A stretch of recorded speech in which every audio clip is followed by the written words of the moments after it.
E aí pessoal, tudo bem? Tô vindo aqui patrocinado pela Catiúcia, que não pode fazer aula dela, a dar uma dica de conteúdo para vocês que manjam dos Paranauê de inglês. Eu sei que vocês só assistem os vídeos porque eu sou bonito e eu tô privando vocês da minha imagem pela segunda vez, é porque realmente não tô me sentindo bem, hoje tô com uma cara bem ruim. Eu decidi trazer esse conteúdo e não o conteúdo brasileiro porque aí eu tenho certeza que ninguém vai conseguir distorcer isso e achar que na verdade isso daqui foi para afundar o Bolsonaro ou então que foi para defender o PT. Eu tenho certeza que de alguma forma você já sofreu alguma tentativa de influência a partir de fotos de covas, a partir de fotos de buracos cavados no chão. Então, dependendo do seu veículo de comunicação favorito, você pode ter visto uma foto com um monte de buracos no chão dizendo assim: olha aí olha aí a displicência do Bolsonaro, que não sabe o que está acontecendo e por causa dele, olha aí como que está a situação. Ou então, se você gosta de um outro veículo de comunicação, você pode ter escutado coisas do tipo: estão cavando buracos só para causar histeria e medo no povo. E isso é o povo querendo derrubar o Bolsonaro. Bom, esse canal aqui ele não foi criado para derrubar e nem para defender ninguém. E ele é um canal que já existe há algum tempo. Se você olhar os vídeos aqui mais antigos, eles têm pelo menos mais de um ano. E assim, 2 anos atrás, não se sabia de pandemia nenhuma. E olha que engraçado, parece que a gente está falando de um personagem de Família Addams aqui, mas o nome do canal dessa moça é Pergunte para uma Agente Funerária. Pergunte para um coveiro, Mortician, seria um coveiro no caso. Ela trabalha com agência funerária e assim, ela tenta lidar com a morte da maneira mais natural possível. Embora eu tenha assistido poucos vídeos dela, ela aborda muitos assuntos que eu acho bastante interessantes. Eu assisti esses 2 vídeos, aliás, esse vídeo aqui eu fiz questão de assistir mais de uma vez para refletir um pouco sobre o assunto. E ela fala sobre a importância de você não surtar com uma matéria escrita usando imagens fora de contexto. Então ela é bem assertiva nesse ponto, em que agora, por exemplo, eu vou tirar o som aqui para a gente não concorrer. O que acontece é que na frente dos hospitais nos Estados Unidos tem um monte de caminhão refrigerado. E ela mostra imagens, essas imagens, e o quanto essas imagens elas estão sendo usadas na polarização. Pasme, se você olhar os vídeos mostrando caminhões, não frigoríficos, que eu acho que é uma palavra muito pesada, mas se você vê esses caminhões refrigerados parados na frente dos hospitais em Nova York, e você vê os comentários que estão escritos embaixo, você vê que a nossa sociedade brasileira ela é uma cópia cuspida e escarrada da americana, porque a mesma estratégia usada de polarização para domínio político, usada na atual política brasileira, também é utilizada nos Estados Unidos. Se você vê o comportamento do Bolsonaro, ele se assemelha muito ao comportamento do Trump. Como o Trump ele também disse que era uma gripezinha e ele também negou isso, embora ele tenha sido forçado a admitir que não é só uma gripezinha e ele tenha mudado a versão oficial dele, coisa que o Bolsonaro não necessariamente fez oficialmente, muitos cegos apoiadores do Trump, eles se convenceram de que realmente é uma farsa, de que realmente o coronavírus é fake news, e que o Trump ele só teve que admitir aquilo porque ele foi forçado por influência política a admitir que isso é de verdade. Então tem gente que acredita que existem carros refrigerados, caminhões refrigerados na frente de hospitais americanos, simplesmente para causar pânico na população e deixar todo mundo com medo, porque eles querem que as pessoas fiquem em casa, porque isso é um golpe da China para afundar a economia. Toda teoria possível e imaginável que rola no Brasil e que você acha que é da estúpido de não sei que canal, existe nos Estados Unidos também e é exatamente da mesma forma. Então assim, se você coloca uma foto dessa daqui nos Estados Unidos, vai aparecer um cara lá que vai falar: por que não abre a sacola? Certeza que tem almofada lá dentro. E tem outras pessoas dizendo: não, isso daí tem que acabar mesmo com o Trump, porque tudo isso daí é culpa dele. Essa Mortician aqui, que parece personagem do Família Addams novamente, ela é muito prudente no sentido de que, pelo fato dela trabalhar com morte a vida inteira, ela está lidando com esses acontecimentos da pandemia de forma muito mais natural. Então, assim, quando você diz que na frente dos Estados Unidos tem caminhões refrigerados para transportar corpos, ela diz, engraçado, porque isso acontece todos os dias, porque quando alguém morre, o translado do corpo ele é feito em um veículo refrigerado. Só que agora que mais pessoas morrem, você precisa de carros, de veículos cada vez maiores para fazerem esse transporte. Então eu acho bem interessante a perspectiva dela em relação a isso. Então, quando a gente tem muitos corpos juntos, reunidos, é mais o que aquilo representa para a gente, são os nossos medos, são os impactos causados em nós que devem ser observados, o que aquilo significa para a gente e o quanto isso pode ser capitalizado. Nesse vídeo, ela fala uma coisa muito interessante, que tem gente, tem veículos de comunicação, eu estou fazendo uma adaptação livre, tá? Para um vocabulário que vocês já estão acostumados a me ver usando. Todas as agências de notícias, CNN, New York Times, todos eles estão pagando o boleto deles, vendendo notícias, porque é o que eles fazem. E agora as pessoas estão todas interessadas para saber o que está acontecendo com os corpos. Então é lógico que eles vão colocar esse tipo de notícia. Só que aí vai do quanto cada veículo quer influenciar e sensacionalizar em relação a essas imagens. E aí já é uma fala mais livre da minha parte. Cada veículo vai vender para o seu público e cada um vai colocar uma imagem fora de contexto, tendendo para o lado que o seu público quer escutar. Quando você acessa a Jovem Pan, você espera que alguém dê razão para alguma coisa que o PT fez?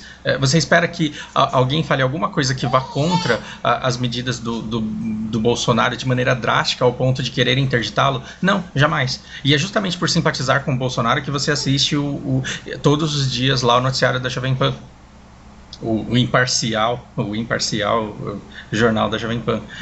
Se você odeia o Bolsonaro, eu duvido que você assista aquele jornal todo dia. Você vai procurar algum outro veículo que diga coisas que você quer escutar.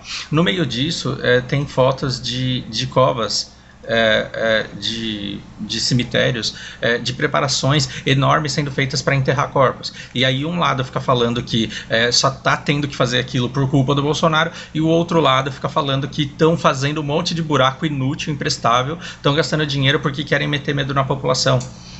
E nenhuma das duas coisas deveria ser feita. E o que ela fala a gente está no meio de uma pandemia, e a preparação para o trabalho, né, para se lidar com os corpos, é uma boa coisa que se faça.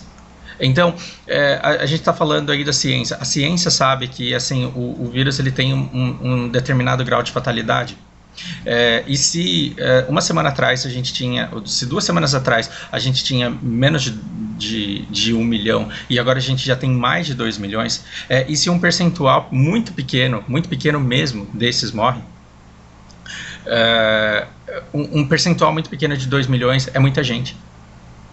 Percebe? Um percentual muito pequeno de 2 milhões é 133 mil. E se isso acontece num lugar que está despreparado, aí a gente vira o quê? Equador. A gente vira Itália. Na Itália, assim, você tem relatos de partir o coração, de cidades de interior, em que os corpos eles entram em deterioração dentro das casas. Por quê? Porque as pessoas estão de quarentenas e tinha um monte de idosos lá que moravam sozinhos e que acabaram morrendo e que os corpos não foram retirados. E que são retirados sim, mas depois de muito tempo, causando uma imagem nefasta e repulsiva de se imaginar. Então, perceba, ela diz aqui no vídeo dela que é uma coisa interessante de se fazer. Só que aí, qual é o problema? É quando você pega uma imagem dessa, de mais de 100 anos, é quando você pega uma imagem dessa, não de agora, e tira de contexto para quê? Para alimentar o público que determinado veículo tem cativo. Então, não se permitam ser influenciados por imagens dessa daqui, porque elas serão usadas contra vocês para tentar fazer vocês pensarem de determinada forma. Quando na verdade elas só são uma preparação para o futuro que está por vir e que é prudente. Quando a gente fala que pessoas vão morrer e que a gente vai precisar tratar dos corpos, a gente não está torcendo para que isso aconteça. Não se trata de torcer para que isso aconteça. Trata-se de saber que desses 2 milhões de pessoas, grande parte vai se curar. Porque não tem empate nessa briga. Ou você morre ou você se cura. Não tem uma terceira opção. Me fala qual que é uma terceira opção para isso. Então, se você tem 1% dessa população morrendo, vamos ser otimista aqui, vamos colocar em 1% essa população de pessoas que estão falecendo. Você tem 99% de pessoas que vão se curar. Então, grande parte de nós, a grande maioria de nós, vai sair bem disso. Só que ainda assim, 1% de 2 milhões, de 20 bilhões, de 40 milhões, de quiçá 500 milhões, é gente pra caramba, e essas pessoas elas precisarão ser tratadas. Aí entra aquela coisa que o Mandetta cita, depois que tudo isso acontecer, vai aparecer um monte de engenheiro de obra pronta. O que é um engenheiro de obra pronta? É um cara que tem certeza que algo foi errado, foi feito errado, e aí ele consegue te pontuar o que foi feito errado. Então imagina que a gente está preparado para um grande número de mortes, e a gente cava lá 100 mil covas, e aí morrem 50 mil pessoas. Vai vir um engenheiro de obra pronta e vai falar, isso é uma vergonha, os caras gastaram dinheiro público, gastaram verba, dinheiro do nosso imposto, e cavaram 50 mil buracos que não tem ninguém e que vão ficar vazios. O pessoal estava torcendo para morrer gente e não morreu. Esse bando de desgraçado comunista. O outro, se aconteceu a situação inversa, imagina que você cava essas mesmas 100 mil covas e morre 120 mil pessoas. O que o engenheiro de obra pronta vai chegar falando? Esse governo imprestável que não se prepara, que não é humanizado, que trata as pessoas como se fossem lixo, que não dá um destino digno para um corpo. Então, depois que acontece, todo mundo sabe o certo de ser feito. Depois que acontece, todo mundo sabe o que tem que ser feito. Agora, durante os acontecimentos é muito difícil tomar decisão que vai dar certo, porque são inúmeros fatores envolvidos. Então é impossível você cavar o número de covas certas para lidar com a quantidade de corpos certos que vão ser feitos agora. É impossível você encomendar a quantidade exata de máscara necessária, e é impossível você encomendar a quantidade exata de respiradores necessários. Quem quer atacar o governo, se sobrar vai falar que foi muito, que foi demais a compra. Se faltar vai falar que é culpa do governo, que não tinha o suficiente. Por outro lado, o engenheiro de obra pronta da situação, ele também vai conseguir defender com unhas e dentes e vai atacar toda a fala da oposição como sabotagem. No meio disso, o que é injusto é você ficar tão levado e tão tomado por essa discussão política, politizada da coisa, que você não consegue tratar um corpo que está ali como uma pessoa. Toda pessoa dentro desse caminhão é pai de alguém, é mãe de alguém, talvez não pai e mãe, mas é filho de alguém, com certeza, e alguém querido. Então, que a gente trate essas pessoas que a gente vai perder a partir de agora, não porque eu estou torcendo para que isso aconteça, mas porque é muito claro, é muito óbvio que vai acontecer, que a gente trate essas pessoas de uma forma muito mais humanizada. Um outro vídeo que me comoveu bastante dela foi os funerais na época do coronavírus. Esse vídeo me partiu o coração, porque ele diz o quanto é duro você ter que deixar uma pessoa embora sem se despedir dela. Eu percebo que um dos melhores investimentos que eu fiz na década foi ter ido para o Japão visitar ter ido para o Japão no funeral do meu pai. E eu passei por um período de depressão terrível nos anos que se seguiram à morte dele, e se eu não tivesse ido, esse período ele teria sido muito pior. Então, se tem uma das coisas que me servem de consolo na vida, foi ter ido até lá e ter tido a oportunidade de fazer esse processo de luto e de velório. E algumas pessoas estão sendo privadas disso. E essa pessoa, essa mortician, ela faz de maneira muito humana, o quanto isso é cruel, mas o quanto isso é necessário. E ela diz, eu queria poder dizer para vocês que o corpo, ele não transmite o vírus. E muito provavelmente não transmite mesmo, mas eu queria poder dizer com certeza que não transmite o vírus, mas com certeza não dá, porque esse vírus é novo e a ciência ainda não sabe tudo sobre ele. Então a gente não pode garantir que um corpo não transmita o vírus. No entanto, o problema dos funerais não é o corpo. O corpo ele pode estar lá muito bem isolado no caixão. O problema do funeral não é o corpo, é o tanto de gente que vai lá. E se estão os entes queridos de alguém que morreu de coronavírus, a probabilidade de ter alguém que pegou aquilo da pessoa falecida, que pegou do pai, que pegou da mãe, que pegou do irmão, e está com aquele processo dilacerante de luto ali, é muito provável que essa pessoa tenha pego o vírus. E se o enterro ele está acontecendo assim, um dia, dois depois da morte, que aconteceu por conta do vírus, é muito provável que essa pessoa já esteja em processo de contaminar as pessoas ao redor. Então, assim, você ir agora no funeral de uma pessoa que você ama é perigosíssimo, porque você pode contaminar todas as pessoas ou sair de lá doente. E é isso que está fazendo com que pessoas sejam privadas do momento de despedida. Então, a realidade A realidade já é dolorosa demais pra gente no momento. Se o seu inglês ele não é lá aquelas coisas, coloca aqui e vai procurando no Google. É um ótimo exercício, treina muito seu ouvido. Se você colocar lá, escutar o som e interpretar e assistir de novo, é muito educativo isso. Agora, o que ela fala é: a realidade é dura demais. Agora, não dá para negar a pandemia. Isso realmente não dá para negar a pandemia. Agora, já que a gente tem que lidar com isso, que a gente lide da maneira mais humana possível. Que a gente não fique... Ela não fala isso, são palavras minhas.